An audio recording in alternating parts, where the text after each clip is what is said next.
A pair of weird and rare blasts from the Egyptian past coming up.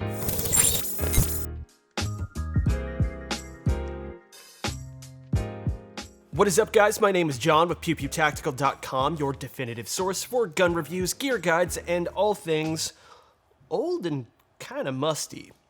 While we here at PPT are just kind of fans of firearms in general, you may have picked up on the fact that we kind of have a soft spot for oddball, weird, niche, historical guns or guns with some kind of interesting history behind them, especially when they come from a place that maybe you wouldn't expect them to. While historically Egypt was never considered a major contender in international firearms production, there was a time in the mid-20th century that found Egypt both at the forefront of adopting new firearms that also, curiously, still placed it a bit behind the curve when compared to other militaries of the time. And that bizarre dichotomy is perhaps best demonstrated by the adoption of both the Hakim and Rasheed semi-automatic rifles. First things first, the Hakim is largely based on, and is in fact almost a copy of the Swedish Automatgewehr M42, though with a few modifications and chambered in 8mm Mauser instead of the Swedes' own 6.5 by 55mm cartridge, which was Swedish standard at the time. The Rasheed is more or less a copy of the Hakim, but downsized and chambered in 7.62 by 39mm.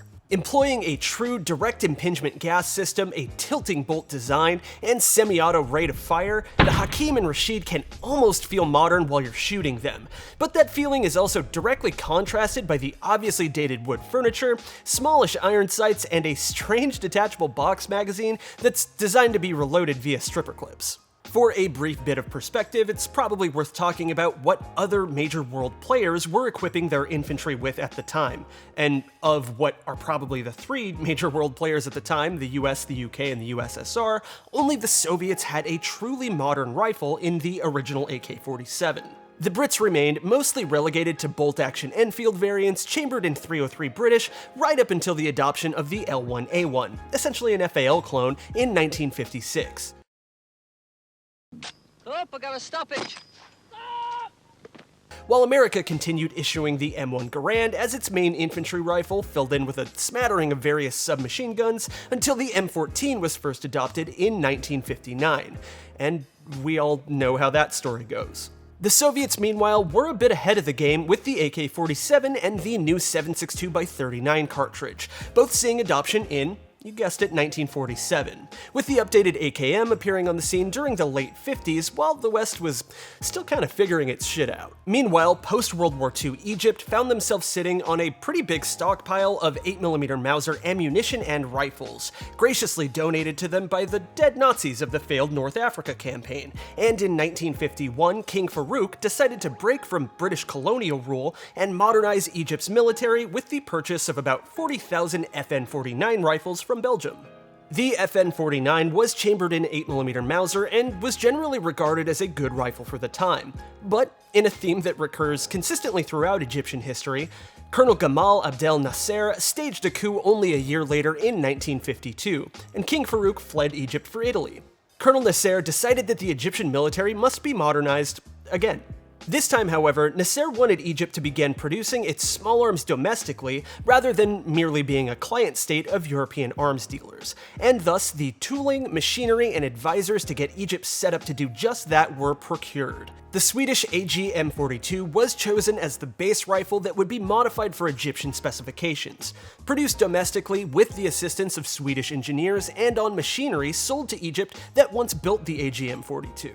And with all of that backstory out of the way, we can finally talk about the Hakim itself. As mentioned, it's pretty much a clone of the Swedish AGM-42, but with a few key modifications. Obviously, it's chambered in 8mm Mauser first and foremost, but due to the combination of wildly varying ammunition quality in leftover 8mm Mauser stockpiles post-World War II, and the general conditions of a country where sand, wind, and shitty CGI versions of the rock are routine obstacles, the decision was made to also implement an adjustable gas block on the rifle to ensure consistent and reliable cycling. If you've ever had the opportunity to fire a K98, you've probably got a good idea of just how gnarly the recoil impulse of 8mm Mauser can be, and the Egyptians were well aware of this also. As such, a muzzle brake has been fitted to the barrel in an attempt to mitigate some of that recoil, and it honestly does a surprisingly good job, but more on that later.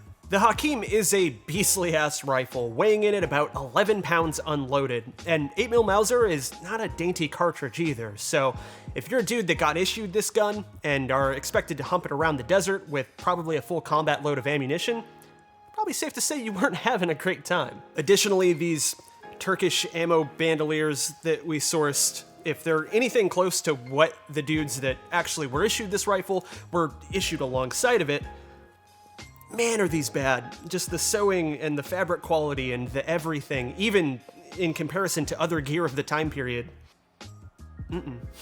To make matters only slightly less straightforward, while the Hakim does indeed feature a detachable box magazine, it wasn't ever issued with spare magazines, as it was designed to be reloaded entirely from stripper clips.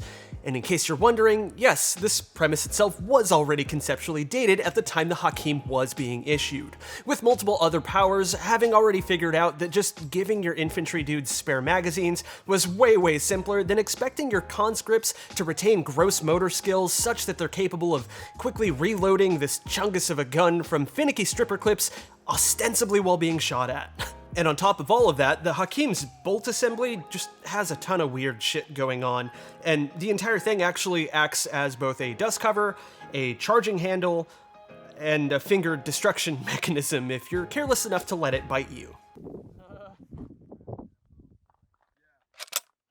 Oh, you got it? It almost got my finger.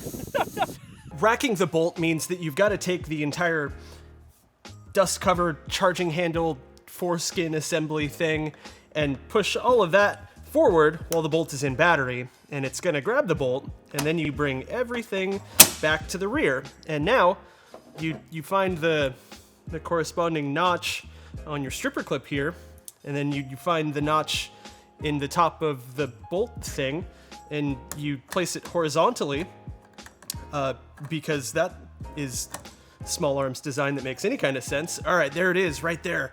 And then you rotate it in, and then you do the thing that you normally do with stripper clips where you take the top round and you kind of do the stripper clip dance. You try to get it to put some pressure, and hopefully you do it better than I am. But you know. And then, assuming that you did that in a manner that doesn't suck, you do it again, because the magazine holds 10 rounds and the stripper clips hold 5.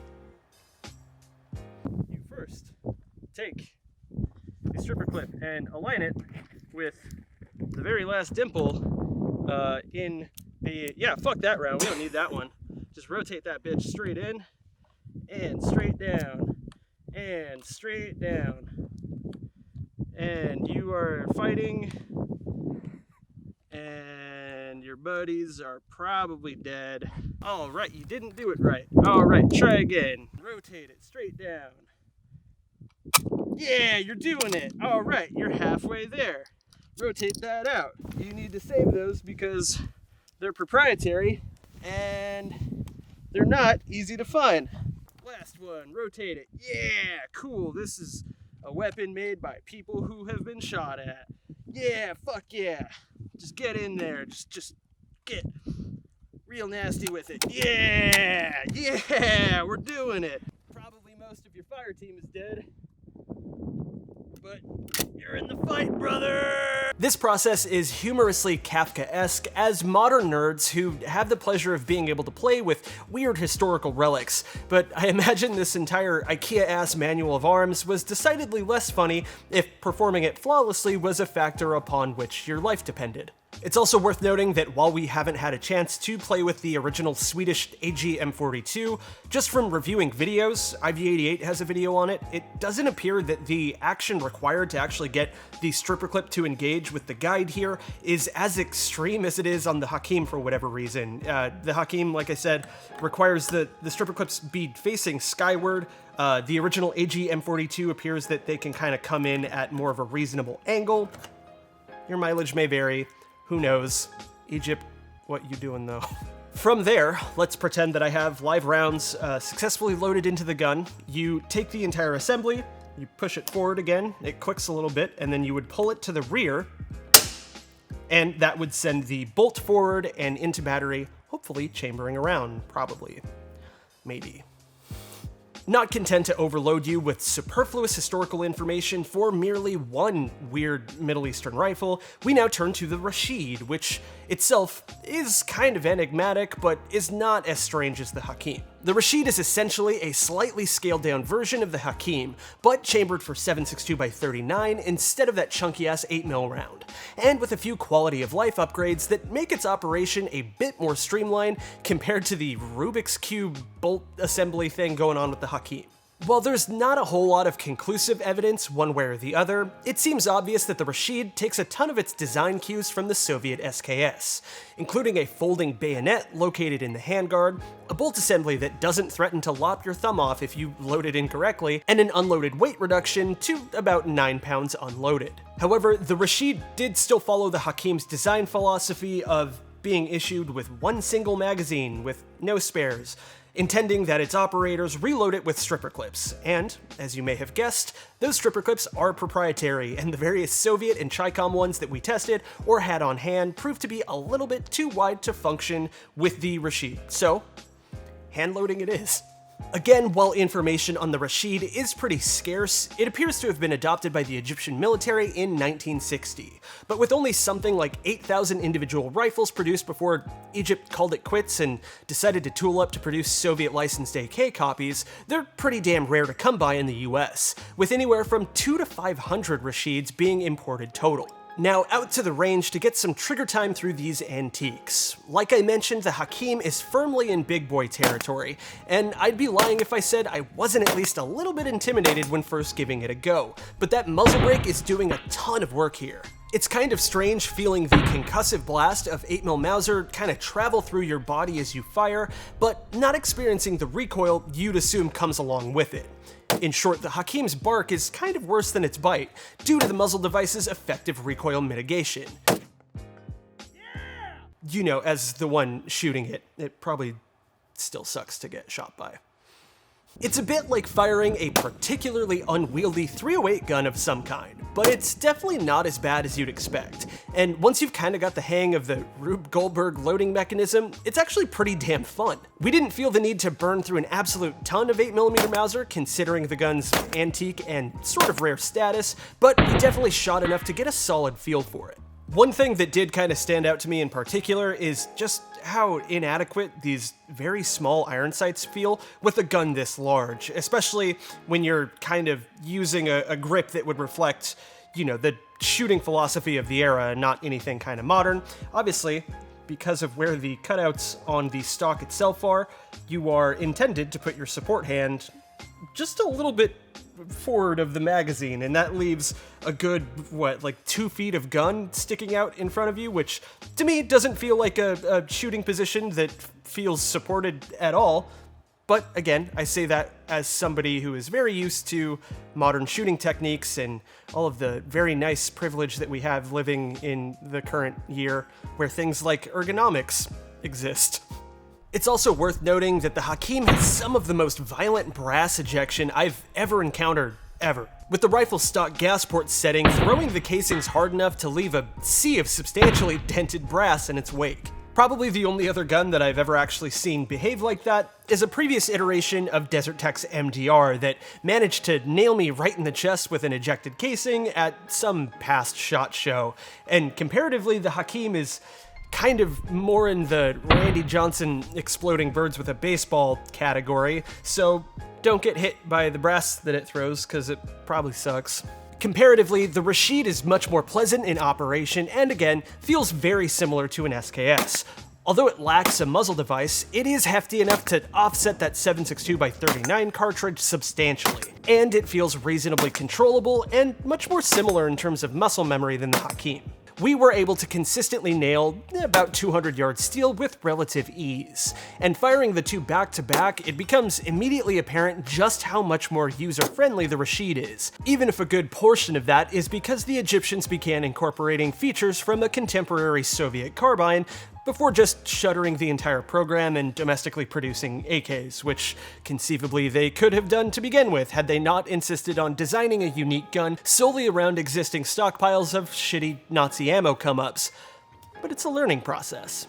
So where does all of that leave us? While they aren't the rarest or most expensive rifles in the collective PPT safe, the Hakim and Rasheed are certainly two of the more interesting guns we're proud to have floating around, as they're both phenomenal examples of small arms that fell just short of greatness. From a historical standpoint, we love the strange dichotomy of managing to be both contemporary for the time while also retaining a slew of weirdly outdated features, a relic and reflection of a specific period of time in Egypt's history that stands out before many smaller nations began to homogenize their small arms design in the lead up to and result of the Cold War. While their service was relatively short-lived, we're the type of nerds that love getting to play with pieces of history. And while the Hakim can be found with relative consistency in the usual online broker sites, the Rasheed itself is pretty damn rare to come by, which makes it that much cooler in our books. Alright guys, that's gonna do it for us today. Thank you so much for watching. If you enjoyed the content, please go ahead and subscribe to the channel, as we've got lots more historical rambling on the way. Once again, my name is John with Pew Pew Tactical. We've got shirts in the description below, and we'll see you next time.